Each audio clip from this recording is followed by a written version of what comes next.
الحمد لله رب العالمين والعاقبة للمتقين والصلاة والسلام على رسوله محمد وآله وصحابه أجمعين.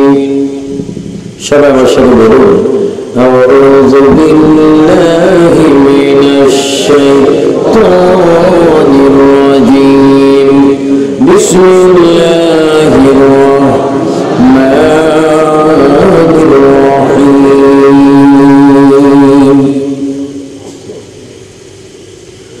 هو الأول والآخر والظاهر والباطن وهو بكل شيء عليم.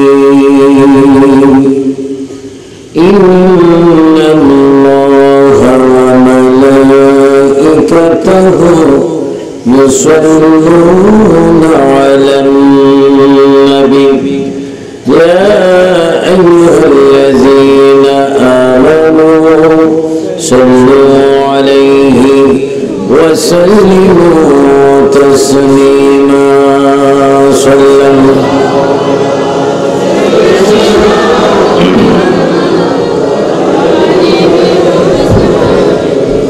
صلى الله على চুগলি দেন সামান্য যেন আমার গায়ে লাগে। সাল্লাল্লাহু আলা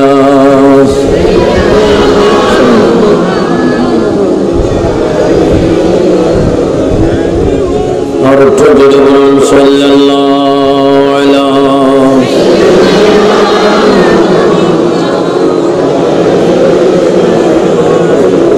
اللهم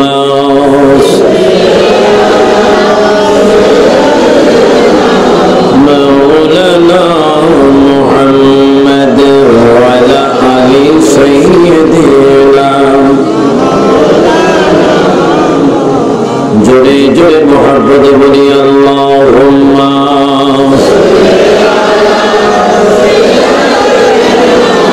مولانا محمد وعلى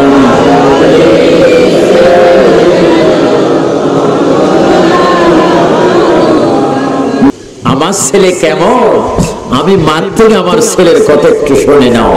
চিৎকার দিলেন সুবহানাল্লাহ। কোন ছেলে? যেই ছেলের নাম আজানের ভিতরে আছে কিনা আর একটু জোরে বলেন।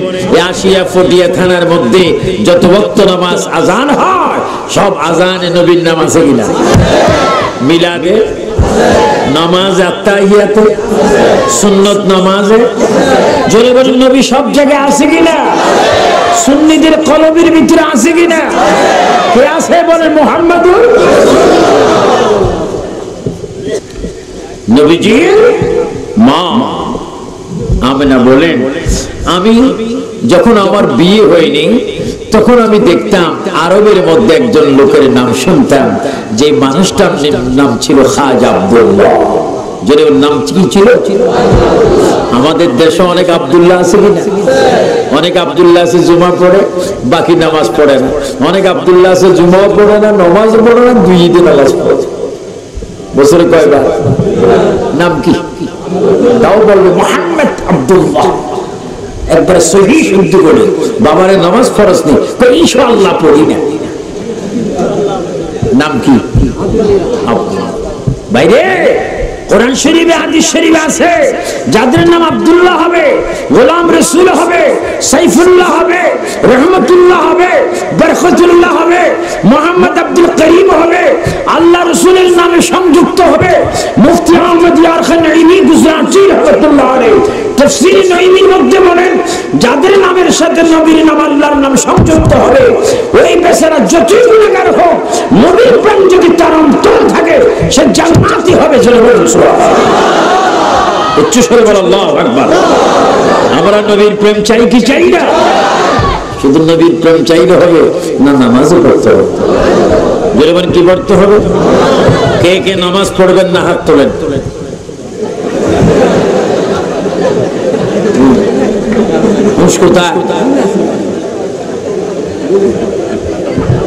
নামাজ পড়বেন না? জবানে বলেন পড়ব, বলেন নামাজ পড়বেন না? হাত তুলে বলেন পড়বেন না? ডাইন হাত তুলে বলেন নামাজ চাই কিনা? বলেন কয়েকত? দৈনিক, সপ্তাহে? সপ্তাহে 5 ওয়াক্ত। হুজুররা বিচার করেন দৈনিক 5 ওয়াক্ত, সপ্তাহে। ও যুবক বাবারা, বিরাম হয়ে গেছে, একটু জোরে বলেন দৈনিক 5 ওয়াক্ত, সপ্তাহ 35, মাসে 150, এক বছরে 1800 ওয়াক্ত নামাজ যদি তুমি আমি পড়ি, ফাদখুলি ফি ইবাদি, বলেন ওয়াদখুলি জান্নাতি, তুমি আমি জান্নাতে যাব। জান্নাতের মালিক তোমাকে আমাকে ডান হাত ধরে কালো কম্বলের ভিতরে রেখে আমার রাসূল জান্নাতে পৌঁছাই দিবেন। জোরে বলেন সুবহানাল্লাহ। জন্য নামাজ চাই কিনা? নামাজটা বেশি বেশি, নামাজ বেশি দরকার। মা মেরা বলেন আরবের একজন সন্তান, নাম শুধু শুনতাম, যার নাম খাজা আব্দুল্লাহ রাদিয়াল্লাহু তাআলা আনহু, যিনি রাসূল পাকের বাবা হবেন। খাজা আব্দুল্লাহ বলেন, এ দুনিয়ার মানুষ, ও পৃথিবীর মানুষ, শুনো, আমি খাজা আব্দুল্লাহ এমন এক ব্যক্তি ছিলাম, যে ব্যক্তি মদিনা মক্কার রাস্তায় পথে যখন হাঁটতাম, মক্কার যুবতী, সুন্দর সুন্দর যুবতী আমি আব্দুল্লাহর সামনে এসে তারা দাঁড়িয়ে যাইতেন, এইভাবে হাত দিতেন আর চিৎকার দিয়ে বলতেন, আব্দুল্লাহ তুমি সামনে অগ্রসর হতে পারবে না। আব্দুল্লাহ তুমি আমাদেরকে যে কোনো একজনকে শাদী করতে হবে। খাজা আব্দুল্লাহ নবীজির বাবা ডাক দিতেন, এ মক্কার মেয়েরা, তোমরা আমার পথে কেন ডিস্টার্ব দিচ্ছ? আমার পথে কেন তোমরা বাধা প্রয়োগ করছো? তোমরা কেন আমার কাছে বিয়ে বসতে চাও? আমি কিছুই বুঝলাম না। আমি তো আরবের একজন যুবক, আমার নাম আব্দুল্লাহ। ওই মক্কার রূপসী 17, 18, 19 বছরের মেয়েরা চিৎকার দিয়ে দিয়ে বলতো, আব্দুল্লাহ তুমি তোমাকে এখনো চিনতে পারো না। আব্দুল্লাহ তোমার রূপ দেখে, শরীর দেখে তোমাকে স্বামী পেতে চাই না। আব্দুল্লাহ রে, তোমার কুফালের মধ্যে আখির নবীর নূর মুবারক দেখা যাচ্ছে। যদি তোমাকে স্বামী বানাইতে পারি, আখির নবীর মা হতে পারো। আল্লাহু আকবার। আরো জোরে বলি ইয়া রাসূলুল্লাহ। আরবের মহিলারা কাওয়া দিচ্ছে, সাক্ষী দিচ্ছে, খাজা আব্দুল্লাহ কুফারে আখির নবীর নূর মুবারক দেখা যাচ্ছে। বলেন কি মুবারক? দু সময় জোরে জোরে বলুন, মনে বড় আশা ছিল যাব, আমায় তুমি দেখা দাও, জোরে ভোকাওয়ালা আমায় তুমি দেখা দাও, মনে বড় আশা ছিল। আমার আশিয়ার ভাইরা, পটিয়া থানার ভাইরা, যদি মদিনা যাইতে মনে চাই কি চাই না? মক্কা যাইতে ইচ্ছা হয় কিনা? ও বাবারা, সুন্নি বাবারা, যদি মদিনা দেখতে চাও 5 ওয়াক্ত নামাজ পড়ো। মদিনা যদি দেখতে চাও মা বাবার খেদমত করো। মদিনা যদি দেখতে চাও ফরজ নামাজ পড়ে পড়ে আল্লাহকে বলো, আয় আল্লাহ ব্যস্ত দুজক পড়ে এই দুনিয়া আসলাম, মরে যাব। যদি দুনিয়া এসে যদি একটাবার মদিনা না দেখি, আমার এই দুনিয়া এসে লাভটা কি হলো? আমার নবী বলে, উম্মত রে, ফরজ নামাজ পড়ে পড়ে, দুরূদ শরীফ পড়ে পড়ে যদি আল্লাহর কাছে তুমি কাঁদতে পারো, আমার আল্লাহ মক্কা মদিনা জিয়ারতটা তোমার নসিবে ফিট করে দিবে। আমরা নামাজ চাই কিনা? দোয়া কবুল করার মালিক কে?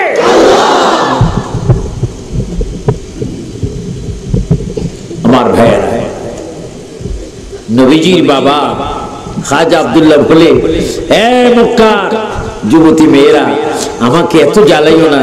তোমরা বলছো আমার কপালে, এটা তো আমি দেখতে পাচ্ছি না।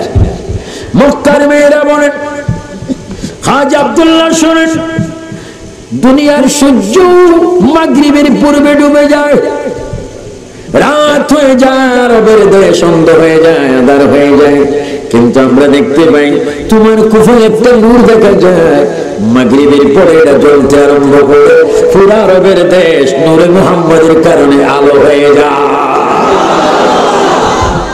আপনারা বলেন আমার নবীর কথা শুনলে ভালো লাগে কি লাগে না? আপনার নবী চান কি চান না? কবরের ভিতরে যদি যান রাষ্ট্রপতির কোনো দাম আছে কিনা? উপজেলা চেয়ারম্যান সাহেব, ইউনিয়ন চেয়ারম্যান সাহেব, ওসিডিএস হিসাবে, যোগাযোগ মন্ত্রী হিসাবে, এবার জনে জনে বলেন নবীর নাম কবরে আছে বলো, আরো জনে বলো।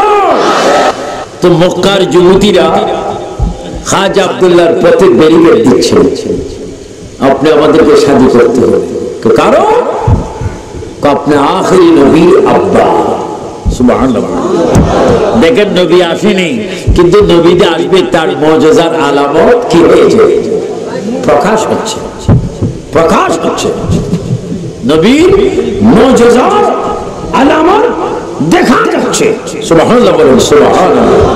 আল্লাহর প্রিয় নবী, রহমত নবী, कमले वाला नबी, नूर नबी, जिन्हें कराने वाला, बचाने वाला, कौसर पानी पिलाने वाला, दोनों जानेर बच्चा मुहम्मद रसूलुल्लाह सल्लल्लाहु अलैहि वसल्लम नूर मुबारक उनार बाबा अब्दुल्लाहर कफने प्रकाश হচ্ছে সুবহানাল্লাহ।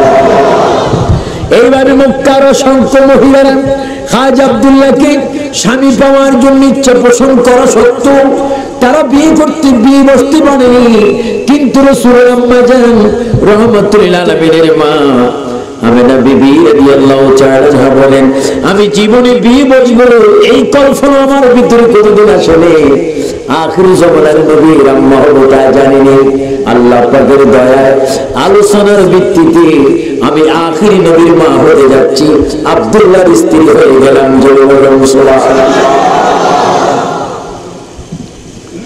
ভাইরা আমার, মক্কা নগরে যারা হজ করেন, মক্কায় যান, যারা সুন্নি আলেম, তারা বেশি মৌলুদুন নবী সাল্লাল্লাহু আলাইহি ওয়াসাল্লাম মারওয়া পাহাড়ের কাছে সুন্দর একটা কুতুবখানা বর্তমান রয়েছে, আরব গভর্নর করেছে।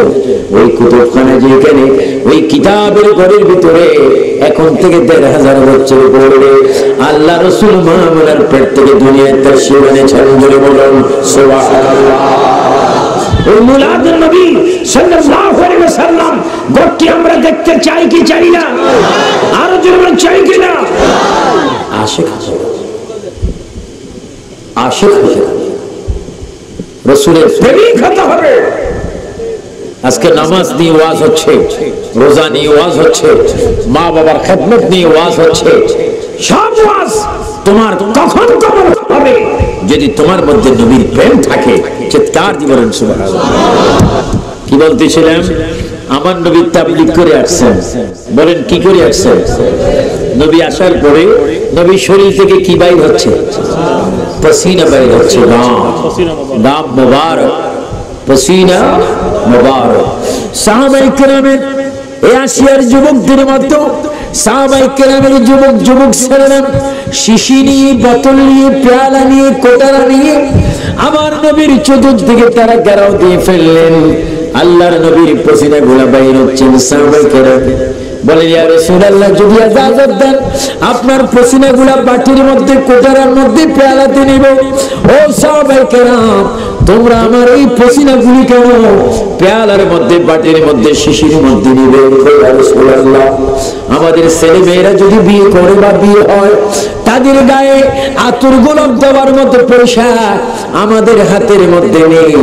আপনার পসিনা গুলা যদি নতুন জামাইয়ের গায়ে দিই, ৪০ দিন পর্যন্ত বেশ কম্বল হয়ে।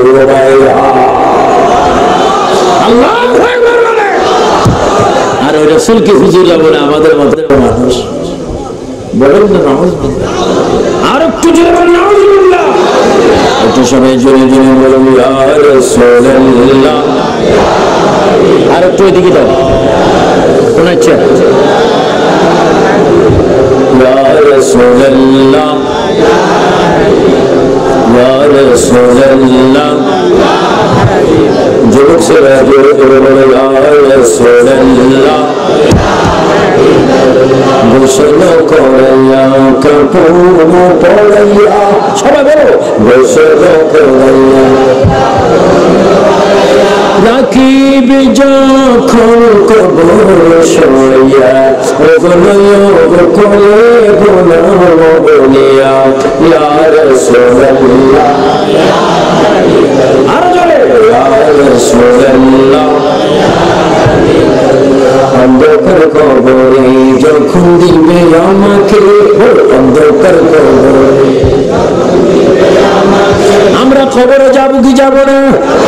আমার বাবার আল্লাহ পাক কোরআন শরীফের মধ্যে বলেন ওয়ালা তামুতুন্না ইল্লা ওয়া আনতুম মুসলিমুন।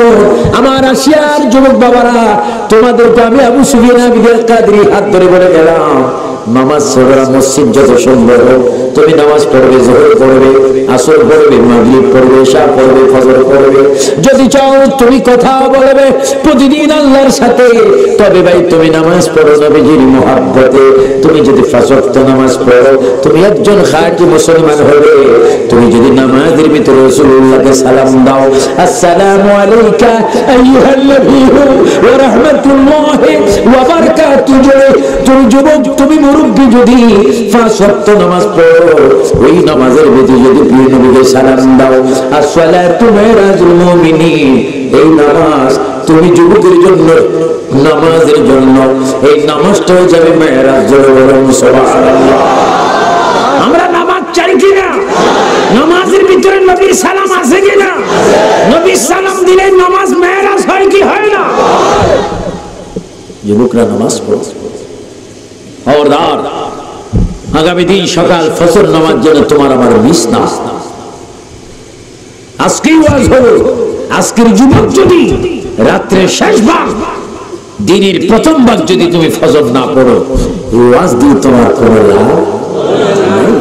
তুমি আজকে শপথ করতে হবে।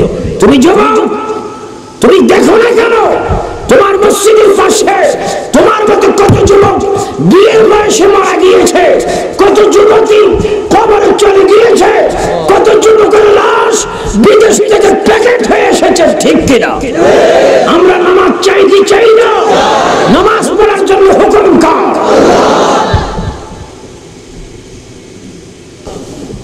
মদিনার যুবক, আজকে যুবকরা মাহফিল করতেছেন। একটি যুবক আমার এখানে পড়ে শাওয়াহিদুন নবুয়তের মধ্যে আল্লামা আব্দুর রহমান জামি রাহমাতুল্লাহ আলাইহি সুন্দর করে মদিনার এক যুবকের কথা তিনি বলছেন। রাসূল পাকের সাহাবী, রাসূল পাকের আদরের ব্যক্তি হযরতে হানজালা রাদিয়াল্লাহু তাআলা আনহু, তিনি যুবক ছিলেন। তুমি কি যুবক? তোমার মুখের এখন দোষ হয়েছে, তুমি হয়তো মিথ্যা বলেছো, হয়তো তুমি কুকর্ম করার খেয়াল করেছো, হয় বিয়ে খেয়েছো, হয় এই মুখে তুমি মাকে ধমক দিয়েছো, তুমি যুবকের মুখ নাপাক হয়ে গেছে। আর মদিনার যুবক নিজের জবানে রহমতুল আলামিনের কদমে চুমা খেয়েছে। চিৎকার দিবেন সুবহানাল্লাহ। কি বলতেছিলাম? হযরতে হানজালা রাদিয়াল্লাহু তাআলা, আমি সংক্ষিপ্তভাবে বলছি। আল্লাহ রাসূল হানজালাকে হুকুম দিলেন, হানজালা তুমি শাদী করো, বিয়ে করো। সুবহানাল্লাহ বলেন। এবং বললেন বিয়ে তুমি শুধু করলে হবে না, সুন্দর মেয়ে বিয়ে করতে হবে, সুন্দর চমৎকার রূপসী। সুবহানাল্লাহ বলেন। হানজালা আরেকটা কথা জেনে নাও, তুমি বিয়ে করার পরপরই আবার উহুদের ময়দানে আসতে হবে যুদ্ধ করার জন্য। শুধু সেখানে আসলে হবে না, সেখানে তুমি শহীদ হবে বটে। দেখেন, একদিকে বিয়ের হুকুম আর একদিকে যুদ্ধ যাওয়ার হুকুম। কয় হুকুম? হানজালা তো এই কথা বলতে পারতেন, হুজুর বিয়ে যদি করি আবার যদি উহুদের ময়দানে চলে যেতে হয়, বিয়ে করার কোনো প্রয়োজন, আর যদি বিয়ে করি তাহলে উহুদের ময়দানে যাওয়ার কোনো প্রয়োজন। এই ধরনের কোনো তর্ক করলেন না, কোনো প্রশ্ন তুললেন না। হানজালা ডাক দিয়ে বলেন, ইয়া রাসূলুল্লাহ, আপনি আমাকে বলেছেন বিয়ে করার জন্য, আমি বিয়ে করব, আবার বলেছেন যুদ্ধের ময়দানে যাওয়ার জন্য। ইয়া রাসূলুল্লাহ, আমি যুদ্ধের ময়দানে যাব, আপনি যেটা চান আমি সেটাই করব। বলেন সুবহানাল্লাহ, আল্লাহু আকবার। আমাদের দেশে যদি আজকে যদি কেউ নতুন বিয়ে করতেন, বউ ফেলে কি কেন আসতো? মা যদি বলে বাবা একটু ওয়াজ শুনে আয়, তোমার কোন আক্কল জ্ঞান নেই, আমি নতুন বিয়ে করছি ওয়াজে কেন যাবো, 14 কোটি আবু সুফিয়ান আসবে, সম্ভব না। আল্লাহর নবীর আদেশে মদিনার মক্কার যুবক হানজালা বিবাহ করলেন এমন একজন মহিলার বসি বিয়ে করলেন, যে মহিলার নাম হযরত জামিলা। জামিলাকে শাদী করলেন, খুব সুরতের মহিলাকে শাদী করলেন, বিয়ে করলেন, শাদী করলেন, নিজের বাড়ির মধ্যে নিয়ে আসলেন। স্বামী তার স্ত্রীর চেহারা দেখতেছে, স্ত্রী তার চেহারা দেখতেছে। হঠাৎ করে কেন কে যেন ডাক দিলেন, হানজালা দেরি হয়ে যাচ্ছে, আমি রাসূল তোমার অপেক্ষায় বসে আছি, উহুদের ময়দানে আসার জন্য তুমি রেডি হয়ে যাও। স্ত্রী মাত্র স্বামী পাইলেন, স্বামী মাত্র স্ত্রী দেখলেন, স্ত্রীর পরিচয় স্বামী নেবেন, স্বামীর পরিচয় স্ত্রী নেবেন। কেমন একটা সময়, কেমন একটা মুহূর্তের সময়, হঠাৎ করে কানে আওয়াজ এসে যায়, হানজালা আর দেরি করা যায় না, আমি রাসূল অপেক্ষা করতেছি উহুদের ময়দানে যাওয়ার জন্য। হানজালা নিজের নতুন বিবিকে ডাক দিলেন, ও আমার স্ত্রী শোনো, ওই যে দেওয়ালের মধ্যে একটা তলোয়ার আমি ঝুলিয়ে রেখেছি, এই তলোয়ারটা বিসমিল্লাহ করে তুমি আমার হাতের মধ্যে ফেলে দাও। বিবি জামিলা ডাক দিলেন, স্বামী গো, তলোয়ারের সমস্যা নয়, এই সমস্যা আপনি আমাকে চিনবেন, আমি আপনাকে চিনব। স্বামী তার স্ত্রীর হক, স্ত্রী তার স্বামীর হক আদান প্রদান হবে। স্বামী আপনি তলোয়ার নিয়ে কোথায় যাচ্ছেন? হানজালা ডাক দিয়ে বলছেন, এ জামিলা, তোমাকে এত কথা বলার আমার হাতে সময় নেই, কারণ ওই শোনো, এমন একটা আওয়াজ শোনা যায়, স্ত্রী যদি চলে যায় স্ত্রী পাওয়া যাবে, রাসূল যদি চলে যায় রাসূল আর পাওয়া যাবে না। জামিলা, তোমাকে আমি অনুরোধ করে বলছি, তলোয়ারটা আমার হাতে দিয়ে দাও, তোমার চাইতে আমার অন্তরে আমার নবীর প্রেমের দাম অনেক বেশি।